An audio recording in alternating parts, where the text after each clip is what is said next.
Hello, everyone, and welcome to What's Up Doc, an initiative developed by the University of Michigan Office of Postdoctoral Affairs. What's Up Doc is a professional development interview series created to support the career exploration efforts and professional development needs of current postdocs. You will hear from former postdocs discuss their own postdoc experience and share advice on their experience transitioning into their career of choice.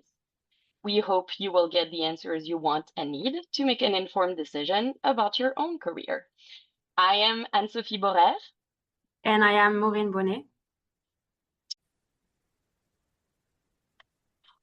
Today, our guest is Dr. Rita Avelar, who completed her postdoc at the University of Michigan in 2025. Rita is now the lead scientist of research and translational discovery at CircNova in Ann Arbor. Welcome, Rita, and thank you for joining us. Thank you for having me. It's a pleasure to be here. Hi, Rita, welcome. So before we dive into what you actually do in your new job, could you please introduce yourself and a little bit of your background? How did you end up doing your postdoc at the U of M? Yeah, so I started my postdoc right after I graduated from my PhD, also at the University of Michigan. I did my PhD with Dr. DeFeo in the pathology department, and it felt like the right fit for me to stay a little longer to continue the project that I had during my PhD to see it published, and also to expand my expertise from this lab and actually leverage their collaborations at the time, which actually led me to the job that I have today. So you work for CircNova. Can you tell us a little bit about that company and what they do? Yeah, so CircNova is actually a biotech that is located in Ann Arbor here in Michigan. And what we do, we use our AI-driven drug discovery to accelerate the development of RNA therapeutics. So what that really means is that we are using our proprietary AI Nova engine technology in order to help us predict the RNA structure, binding affinities, and biological function to help us engineer new medicines and therapeutic approaches and hope to treat human disease. Very cool. So, like I said earlier, you're the lead scientist. So, can you tell us a little bit about what this role entails, what it's like, what it looks like day to day? Yeah, so as the lead scientist, what I really do is to establish and direct all CircNova's experimental biology programs and platforms. So what I really do and what I'm responsible to do is to bridge the molecular biology and human disease with the drug discovery to accelerate CircNova's pipeline from early stage innovation to hopefully translational discovery. So my day-to-day really is to help design, execute, and oversee the wet lab research. So I seek to validate all the RNA therapeutics that are generated through our AI, and then advance the discovery platforms and introduce the therapeutic programs that we have in collaboration with other biotechs as well as academic institutions. So, it seems that you collaborate with a lot of people. So, how many people work at CircNova? Yeah, so we actually are a smaller biotech right now. We've been around for about 2 years, and right now we are a total of 11 employees. Okay, cool. So, you have a startup label, I would say. Correct. Yeah, I think we're just finally trying to transition from startup to actually biotech. Do you know what it would take to actually transition from startup to biotech? Is this just the number of people working there? Is it in terms of funding? What does it take? Yeah, so I'm learning a lot about this. Being in the startup in the biotech world, you get to wear all these different hats, and you're no longer just the lead scientist. You're also, the manager and the project manager and like the investor interface representative, right? So you have all of these different functionalities that you never really got to explore before during your PhD. So from my understanding, it really is devoted on exposure and funding, basically. So we have seed rounds, and depending on where we are at the moment and how much we're able to fundraise and how far our platform or our product, right, is being put through is what defines us as a biotech instead of a startup. So, if we come back to like when you were a postdoc and you approach your like transition into this career, how did you actually navigate your transition from your postdoc to your new role? And especially, I would be interested in hearing how did you approach that conversation with your PI? Yeah, that's a really interesting question because I believe it's very different from multiple people and in different labs. So when I joined the DeFeo lab for a postdoc, we both knew and agreed that, I needed to transition into a new role soon enough, just because I had been with Annalisa for quite a while as a research assistant and then as a PhD student. And we both knew that staying within her umbrella was going to possibly jeopardize my future career just because I need to explore other avenues and make sure that I can actually flourish as a scientist in different environments. So we both had that perception from early on. The reason why I really stayed as a postdoc is because she was an expert and a lead expert in microRNAs, which was something I had never explored during my PhD. And it made sense for me to leverage that expertise from her. And so until I actually got that foundation and taking a lead role in the lab in the microRNA field, it didn't feel right to move on from my postdoctoral career. And so that conversation started from the very beginning for us since I started my postdoc with her. So that was an easy, transition for me to tell her what my goal really was for those that don't have that relationship with their PIs from the beginning, right? I think it's definitely a conversation that should happen during interviews because then they know the expectation that you have from the beginning and there's no surprises. I think what really helped me was to connect with multiple different people. And Dr. DeFeo was always very helpful in the reach out to the groups that she had as part of their collaborative environment. And also going to conferences really helped me explore what I wanted to do next. So that conversation was pretty standard for me. And as the postdoc lead scientist, and I had been the senior scientist in that lab for a while now, I was able to communicate to Dr. DeFeo that I wanted to collaborate more with industry partnerships so that I could have that transition eventually and move from academia into more of an industry setting. She established those communications, and I was going to be the lead scientist in the DeFeo lab for CircNova. And eventually a position was open and became available. And I was able to actually transition from my postdoc job into the CircNova job. I think it's a very good point, like having this conversation as early as possible with your PI. So like you said, both know the expectations and your PI can also try to be supportive, either by connecting you with people or either, just give you the space and the time you need to explore careers options, network with people and stuff like that. Yeah. I would actually add too that it's important to have that conversation early on, like you said, because you might absolutely love working for your PI in their lab. You're gonna gain like so many much more skills and expertise and all these things, but essentially talking with your PI early also allows you to realize whether or not your PI is the great mentor support you're gonna need for that transition.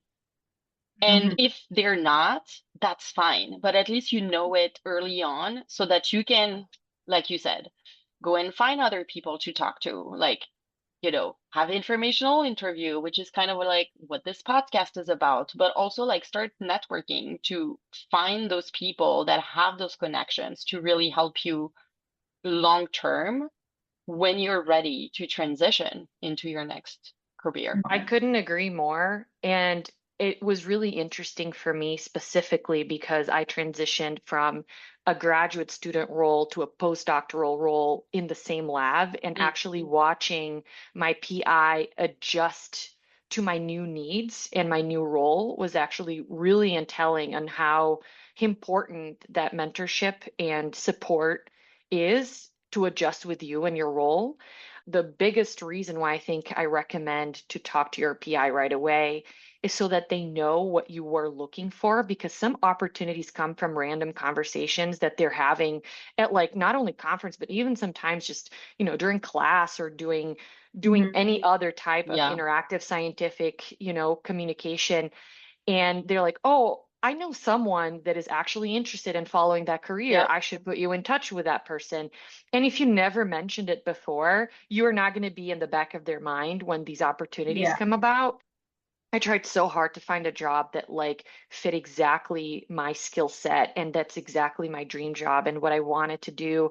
And I talked to the right people. I had the right, networking, and it just never happened. yeah, And, this random collaboration that happened through a different graduate student doing a poster presentation, and when they reached out to Dr. DeFeo, she was like, oh, I know someone who's interested in doing that.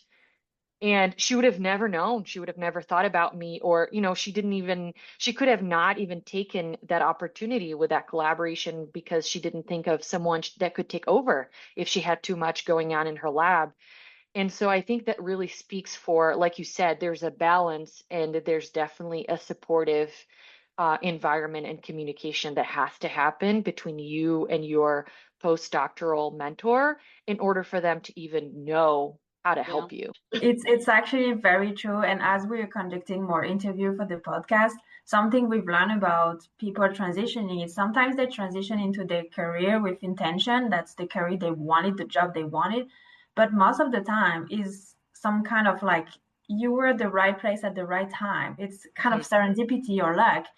And even if you don't know what you want to do, we still encourage you to talk to your PI yeah, Oh, because they yeah. can ask you some questions, and by answering those questions, that's help you, figure out your career, or like they can direct you to the OPA or the OGPS office. You mentioned that you had that conversation saying you wanted to transition from academia to industry. So my question is that now that you're working in a startup, was it your initial plan? Like, did you know what it was going to be like? Or was it, again, like happenstance, complete coincidence that you ended up there? And if it is, what were the things you leveraged from your training to get you the job, essentially?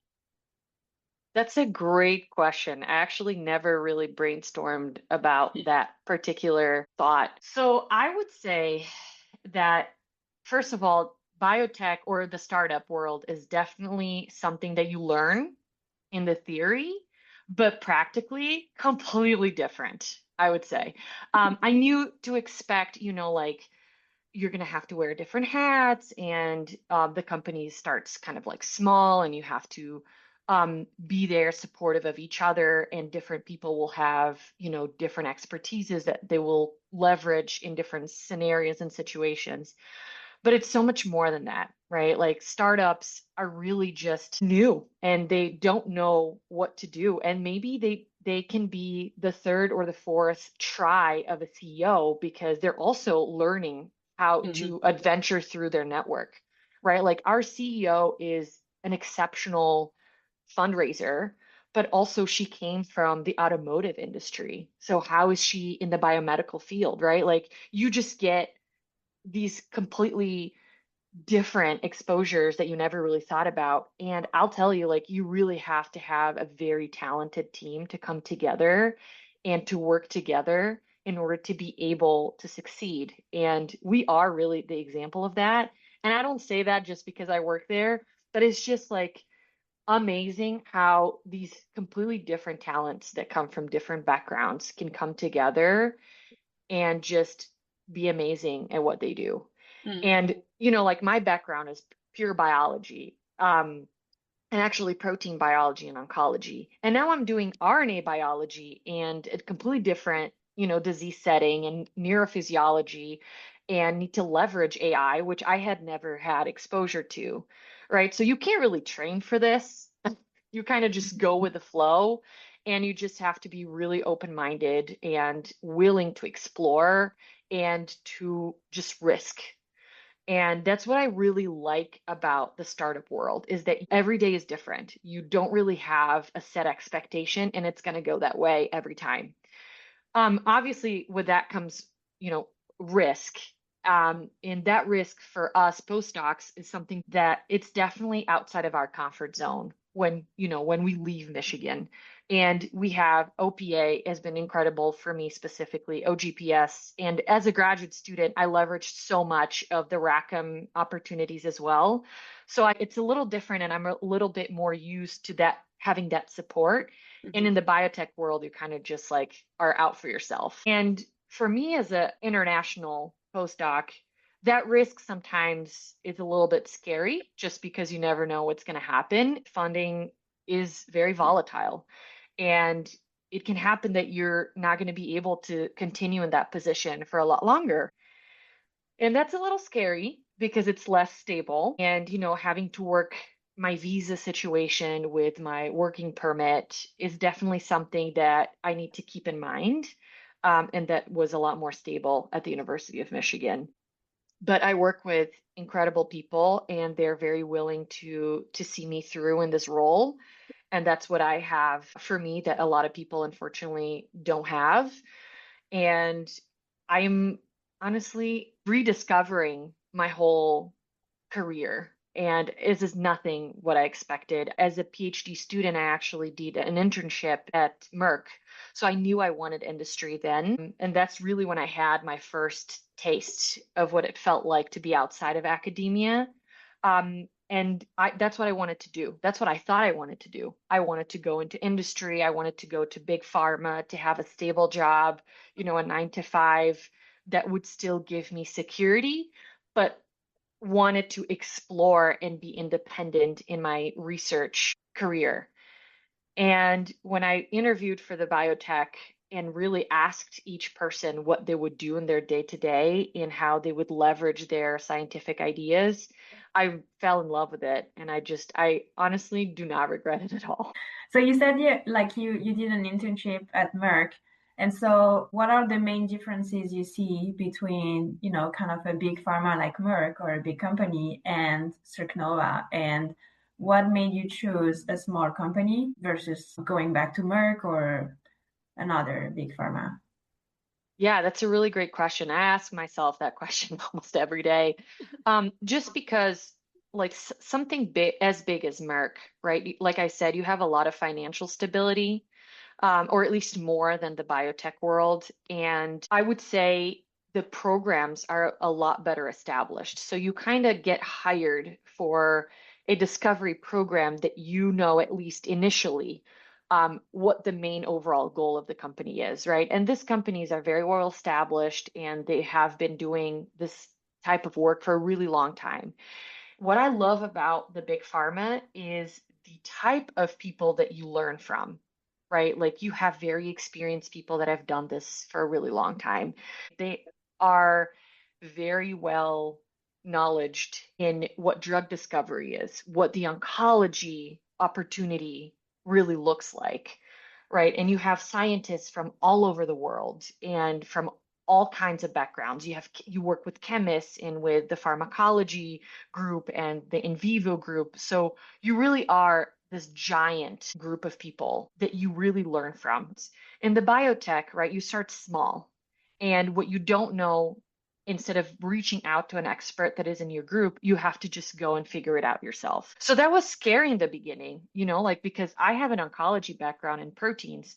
Why would I know RNA in neurophysiology?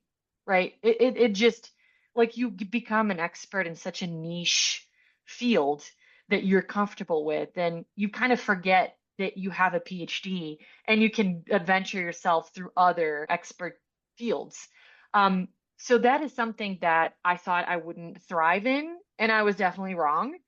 Um, because I think that actually has challenged me. Me and Maureen talk so much about this. It's like, do you really know what you want to do? Are you really going to be good at it? You're going to be able to thrive in that environment? Is it scary to go a little bit out of your comfort zone because you've been doing this type of research for so long? And in my case, I rediscovered myself, and I kind of felt like I was reaching a plateau in my career where I was really good at what I do, and I have like excellent hands to execute the experiments that I needed, but I actually missed using my brain a lot more. Like I Hmm. needed to push myself outside of my comfort zone to rediscover myself as a scientist. It's very funny what you just said because I also do some consulting for a company that actually work in the exact field I'm supposed to be an expert in according to my PhD and my postdoc experience. And every single day I work with them, I realize how little I know in this field Yeah. where I'm supposed to be the expert, Yeah. especially from academia to industry or biotech Yeah. startups. Like you have to learn so much more, and you're like, well, actually, I know nothing. Or actually, I realize what I don't know, and I'm Yeah. working to know those things. But Yeah. very interesting to get your insights in the differences big pharma and startup. And I will even add that I loved how you said, I reminded myself I have a PhD because it Yeah. is something that I say often in advising, like one-on-one advising meetings, especially people who want to remain in a technical field where it's like, yes, you have the techniques, you have the technical background, but even if it's not your field of expertise, you have a PhD. By Right. default, having a PhD, and if you have that postdoc experience, even more, it's essentially your golden ticket to say, I can learn, I can do the research, I can look for the papers, I can find a way to understand what people mean, even if it's not the thing that I'm an expert in. That's literally what this is about, like solving problems and troubleshooting and finding the information to move along. You've done it before, you can do it again. Yeah. Absolutely. And that's something I think, especially like small biotech and startup, they like about people is like they're, I think, looking for not necessarily just a skill set, but also like a personality. Like you said, they want somebody who would like fit within their team of experts to actually help the company grow. Where in a big pharma, when you look at job offers and posting on LinkedIn, they want somebody who is very expert in one specific field, like Hmm. somebody with a PhD plus 5-7 years of experience. When you look at what startup are looking for, if they post something, because usually it's through a network, but when you see a posting out there, usually it's like they're looking for a personality, somebody who is gonna be willing to roll their sleeves and like get the job done, and not necessarily just somebody with a PhD and X years of experience. Yeah. I agree. And I have to say, being in the job market for as long as I was before I secured this job, um, it's very overwhelming and it's extremely discouraging because Mm-hmm. sometimes you find the job that you're like, this person is describing my PhD career, and you apply and you're just a piece of paper, right? Yeah. And I don't even know if I would have gotten, I believe my skill set would bring me there, but I really don't know if I would have secured the CircNova job unless I was able to prove myself, like you said, as a whole package, right? Hmm. Not only as a scientist, because whoever has a PhD can probably do what I do, but I'm more than that, right? Like I am more than what my paper looks like. I can bring you not only expertise, but like the group dynamic, the team dynamic. I have mentored so many people. How am I able to convey, those extra soft skills if you don't talk to me, if you don't give me the opportunity to show you that I'm much more than just my PhD? And sometimes that gets really discouraging and you lose yourself a little bit in this sea of job opportunities that you feel like you're never good enough to land. Um, and that happened to me, obviously, and I'm sure it will happen to most of the postdocs that will listen to this podcast. Like, don't give up. The job out there that is meant to be yours will find you some way, somehow. And I feel like the key is to never give up. And whenever you think that there's a small chance or there's little opportunity in this conference or talking to to this person or going to even like a talk at U of M, right? Just go and talk to the speaker. Maybe they'll have more information that you didn't think about, or they have a network that they're willing to share with you. And I know it's so cliche because people are like, oh yeah, networking, networking. But it's so true. And you cannot make it more obvious. Like Yeah. people say, like, go on Yeah. LinkedIn, but it's so real. Like I have seen the job postings from even CircNova. And it's overwhelming, like you said, you need a specific PhD and like extra amount of years in industry. And like I was able to sit down with a scientist and with a CEO, and I was like, this is what I have to offer. I can be that person for you. And you just have to connect with the people that you work with or that you're potentially going to work with. And that brings you very far and a long way that I think sometimes, unfortunately, is what, LinkedIn has brought us is just this, you're a paper. You're no longer a face.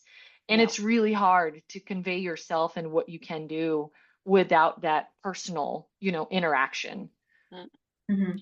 It's funny that you say that because going back to earlier, right? The coincidence, happenstance, all these things. I read a book about this, and I also, from personal experiences, always tell people when it comes to networking, because it is such a word that literally people recoil when you talk about networking, like physical reaction to be like, I don't want to do that. Yeah. They don't even realize that networking happens everywhere. I say, yeah, at Yeah. a conference, right? We always think like, I need to network, I need to go to a conference, and I need to talk to all these people. Sure. Going to a barbecue organized by Oh, your yeah. neighborhood Oh, yeah. is a Absolutely. networking opportunity because you don't know who you're going to meet. You don't know that your neighbor 3 doors down works for so and so, and it Yeah. turns out they're looking to hire someone with a PhD, You're so and you right. are that person. Hmm. Mhm. And this is why I think it's important for people to understand that networking is not just going to talk to experts in the field. Yeah. Yeah. Because this is, I think, what really scares people, right? It's the idea of like you're a PhD student and you need to network to find a postdoc. So you need to go talk to PIs. And it is so scary. It's like, yeah, but you can go pick up your child at daycare or school and engage in conversation with the other parents. You don't know what they do. And Mhm. maybe just through this relationship, you're gonna meet more people and they're gonna introduce you to someone who works there and does this. Absolutely. Yeah. So I think it's really great that you're saying, like, yeah, I showcase that I am more than just my PhD and I'm a person. This is the personality that you're hiring. Sometimes it can happen when you even don't notice it. That's been a great conversation, and Mm. I think we need to wrap it up. So we're gonna move on to our rapid fire Oh, geez. questions. It's Okay, I'm okay. ready. Take a deep breath. Literally, first answer that comes to mind. Let's do it. Let's go. So, do you prefer watching football on Sunday or reading a book? Girl, I don't like football. Book for sure. What helps you stay motivated during challenging projects? Um, I focus on the bigger goal. I have an Oh, anchor and I just focus on it. okay. What is a fun fact about you? I would say a fun fact is I did my high school in Hong Kong. That's where I learned English. Oh my God. Oh, what would you tell your kids to encourage them to pursue a career in science? Um, I'm always about, follow your dreams because my parents didn't even finish high school, right? So I would say if that's what she wants, well, I say she because I have a baby girl. If that's what she wants to do, I'm 100%, on it, and I will bring her to every science related fun activity that she wants to pursue that career. But for me, the most important message is always follow your dreams. Hmm. And finally, which country do you dream of traveling to?